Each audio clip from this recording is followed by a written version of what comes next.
प्रभात सभी को, good morning. आप लोग कैसे हैं? उम्मीद करते हैं कि आप लोग भी बहुत अच्छे होंगे, हंसखुश होंगे, स्वस्थ होंगे। और आपको याद होगा कि मैंने 12.2 का क्लास 10 का कुछ क्वेश्चन को सॉल्व किया था। उसके बाद मैंने वीडियो को पोस्टपोन कर दिया था, लेकिन अब मैं फिर से क्वेश्चन को आगे बढ़ाता हूँ और उम्मीद करते हैं कि आप सब बहुत अच्छे से इसको स्टडी करेंगे। तो सबसे पहले मैं सेशन को स्टार्ट करने से पहले मैं आपको दो शब्द मोटिवेट कर देता हूँ। तो एक दिन मैं पढ़ रहा था, कहीं छोटा सा एक मोटिवेशन लिखा हुआ था और वो हमको बहुत अच्छा लगा और मोटिवेटेड लगा। तो मैं बोल देता हूँ क्या लिखा हुआ था, उसके बाद मैं फिर से क्वेश्चन पे आ जाऊंगा। तो लिखा हुआ था कि रख रख ओ हौसला, रख हौसला वो मंजर भी आएगा, प्यासे के पास चलकर समंदर भी आएगा, थककर ना बैठ ये मंजिल के मुसाफिर, मंजिल भी मिलेगी और मिलने का मजा भी आएगा। रख हौसला वो मंजर भी आएगा, प्यासे के पास चलकर समंदर भी आएगा, थककर ना बैठ वो मंजिल के मुसाफिर, मंजिल भी मिलेगी और मंजिल भी मिलेगी और मिलने का मजा भी आएगा। तो इस तरह से वो जो लाइन लिखी हुई थी और हमें पढ़ने के बाद पहले तो मैं खुद मोटिवेटेड हो गया। तो शायद मैं सोचा कि आपको बीच में रखता हूँ, शायद आप भी इस लाइन को, चार पंक्ति की लाइन को सुन के आप भी शायद मोटिवेट हो जाएंगे। तो हौसला रख वो मंजिल भी आएगा और मिलने का मजा भी आएगा। तो इस तरह से अब मैं इस क्वेश्चन को सॉल्व करता हूँ, स्टार्ट करता हूँ। सबसे पहले तो क्वेश्चन लिखा हुआ है कि त्रिज्या त्रिज्या 12 सेंटीमीटर वाले त्रिज्या 12 सेंटीमीटर वाले एक वृत्त की कोई जीवा केंद्र पर 120 डिग्री का कोण अंतरित करती है। अंतरित मतलब अंदर की ओर बनाती है, अंतरित करती है, अंतरित करती है। तो संगत वृत्तखंड का क्षेत्रफल ज्ञात कीजिए, मतलब संगत वृत्तखंड का क्षेत्रफल ज्ञात कीजिए। और पाई इक्वल टू 3.14 और स्क्वायर रूट 3 इक्वल टू 1.73 का प्रयोग कीजिए। तो सबसे पहले क्वेश्चन को सॉल्व करने से पहले हम एक ही क्वेश्चन को सॉल्व अच्छे से करेंगे, लेकिन वो एक बार पढ़ने के बाद, एक बार बनाने के बाद उसे मैं बार बार बना सकता हूँ। तो वो हमारे लिए बेहतर है ना। यानी कि हम लोग लगेगा पढ़ लिए और क्वेश्चन सॉल्व करके बस सॉल्व करने से मतलब नहीं है, बस हमें कुछ इससे आइडिया मिलना चाहिए और हमें इससे कुछ सॉल्व करने का तरीका मिलना चाहिए, तब हम क्वेश्चन को सॉल्व कर पाएंगे। तो सबसे पहली बात, क्वेश्चन को अच्छा से हम लोग पढ़ेंगे और उसके बाद इसको फिगर ड्रॉ करके उसके बाद बनाएंगे। तो सबसे पहले हम क्या करते हैं भाई, वृत्त की बात है। तो सबसे पहले हम यहाँ एक वृत्त खींचते हैं, एक गोलाकार संरचना खींचते हैं भाई। चलिए वृत्त खींचा गया। और वृत्त चूंकि एक सेंटर होता है, दुनिया का कोई भी ऐसा चीज नहीं है जिसका सेंटर नहीं है। तो सेंटर हो गया वृत्तखंड, यानी कि वृत्त का खंड मतलब पार्ट। अब यहाँ से सेंटर से एक यहाँ पे हम लोग जीवा पे एक त्रिज्या खींचेंगे और ये बोलता क्या है कि त्रिज्या 12 सेंटीमीटर। तो ये 12 सेंटीमीटर होगा क्योंकि सेंटर से और उसके परिधि तक खींचा गया जो लाइन है वो त्रिज्या को रिप्रेजेंट करती है। और सेंटर से जाने वाली जो रेखा होती है, जो वृत्त के दोनों सतह पृष्ठ पर वह इंटरसेक्ट करती है, उसे हम बोलते हैं डायमीटर। अब कहता क्या है, तो कहता है कि यह जो है दोनों त्रिज्या जो है जीवा मिलके यहाँ पे 120 डिग्री का, 120 का यहाँ पे कोण बनाते हैं। तो हमें क्या ज्ञात करना है, हमें ज्ञात करना संगत वृत्तखंड का क्षेत्रफल, यानी कि संगत वृत्तखंड का क्षेत्रफल। तो संगत वृत्तखंड का क्षेत्रफल यानी कि इसके नाम देते हैं ए बी और यहाँ एक सी नाम दे दिया। अब करना क्या है भाई, तो चूंकि एक अगर हम समझते हैं कि इसमें त्रिज्या खंड बन रहा है, तो त्रिज्या खंड जब बन रहा है तो सबसे पहले हमें क्या करना होगा, एक त्रिज्या खंड का क्षेत्रफल निकालना होगा। और यहाँ पे अगर हम देखते हैं कि यहाँ पे अगर हम इसको ध्यान से देखें, एक लंब डालें, तो यहाँ पे हमें क्योंकि कैलकुलेशन करने के लिए अगर हम लंब डालते हैं तो यहाँ से हमें एक त्रिभुज मिलती है। त्रिभुज कैसा मिलता है हमें, तो त्रिभुज OAB एक त्रिभुज मिलता है हमें। तो कहने का मतलब क्या है कि हम त्रिज्या खंड के क्षेत्रफल में से यहाँ पे क्या करते हैं कि हम एक त्रिभुज के क्षेत्रफल को निकाल देते हैं, तो हमें क्या मिलता है, संगत वृत्तखंड का क्षेत्रफल। लेकिन ऑलरेडी हम लोग पढ़ चुके हैं इसे फॉर्मूला के थ्रू।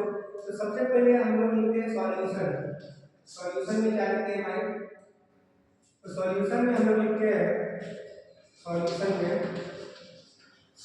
पहले दिया है, दिया है। अब भाई क्या क्या दिया हुआ है वो लिखते हैं हम। तो सबसे पहले रेडियस दिया हुआ है कि त्रिज्या 12 सेंटीमीटर, और क्या दिया हुआ है? तो एंगल दिया हुआ है, थीटा दिया हुआ है 120 डिग्री, और चूंकि और भी दिया हुआ है पाई का और इसका रूट 3 का वैल्यू। तो सबसे पहले हम चलते हैं संगत वृत्तखंड के क्षेत्रफल। तो संगत संगत वृत्तखंड का क्षेत्रफल, संगत वृत्तखंड का क्षेत्रफल। तो संगत वृत्तखंड का क्षेत्रफल मैंने अभी भी बताया कि त्रिज्याखंड के क्षेत्रफल में से हम त्रिभुज का क्षेत्रफल जो बन रहा है उसे निकाल दें तो हमें मिल जाएगा संगत वृत्तखंड का क्षेत्रफल। तो ऑलरेडी मैंने फॉर्मूला बताया था कि r स्क्वायर पाई थीटा बटा 360 डिग्री माइनस हाफ यानी कि 1/2 साइन थीटा। अब इस फॉर्मूला पे हम इस वैल्यू को रखते हैं और देखते हैं कि हमें रिजल्ट क्या मिलता है। r कितना है भाई? तो 12 सेंटीमीटर यानी कि 12 का स्क्वायर। तो सेंटीमीटर नहीं लिखते हैं, आप समझ जाइएगा, यानी कि 12 का स्क्वायर। अब है पाई का मान, तो पाई का मान हमें लेना है 3.14। तो 3.14 यानी कि 3.14, और थीटा मेरा दिया हुआ है 120 डिग्री। अब 360 डिग्री नीचे है भाई। अब हाफ, अब यहाँ पे हम पुट करते हैं थीटा के ऊपर थीटा पुट करेंगे यहाँ पे तो 120 डिग्री। और हम लोग जानते हैं, ये तो 10th में नहीं पढ़ रहा है, 11th में हम लोग 11th में पढ़ रहा है कि sine 120 degree, sine 180 degree, sine 360 degree, sine 720 degree, इस तरह का वैल्यू निकालना पड़ता है क्वाड्रेंट के माध्यम से। लेकिन यहाँ पे हम लोग डायरेक्ट याद रखेंगे कि साइन 120 डिग्री का मान होता है √3/2 यानी कि साइन 60 डिग्री के मान के बराबर होता है। अब 12 का स्क्वायर कितना हो गया? 12 = 144। इसका वर्ग करेंगे 2 बार। अब काटते देखते कट जाता है, तो काट देते 0 से 0 कट गया, या 12 दिया 36 कट गया, यानी कि मेरे पास बचा 3.14/3। अब देखते हैं यहाँ पे क्या होता है। तो अभी अभी हमने बताया कि साइन जो है 120 डिग्री का मान किसके बराबर होता है? तो 60 डिग्री का मान बराबर होता है, यानी कि 60 डिग्री का मान कितना होता है? √3/2। इस तरह से हमने यहाँ पे देखा। अब हम क्या करते हैं कि इस कैलकुलेशन को आगे बढ़ाते हैं, क्योंकि आगे बढ़ने के लिए मेरे पास स्पेस कम है, इसे हम क्या करते हैं? इरेज करते हैं। तो अब हम इरेज करते हैं इसको और देखते हैं किस तरह से हमें वैल्यू प्राप्त होता है।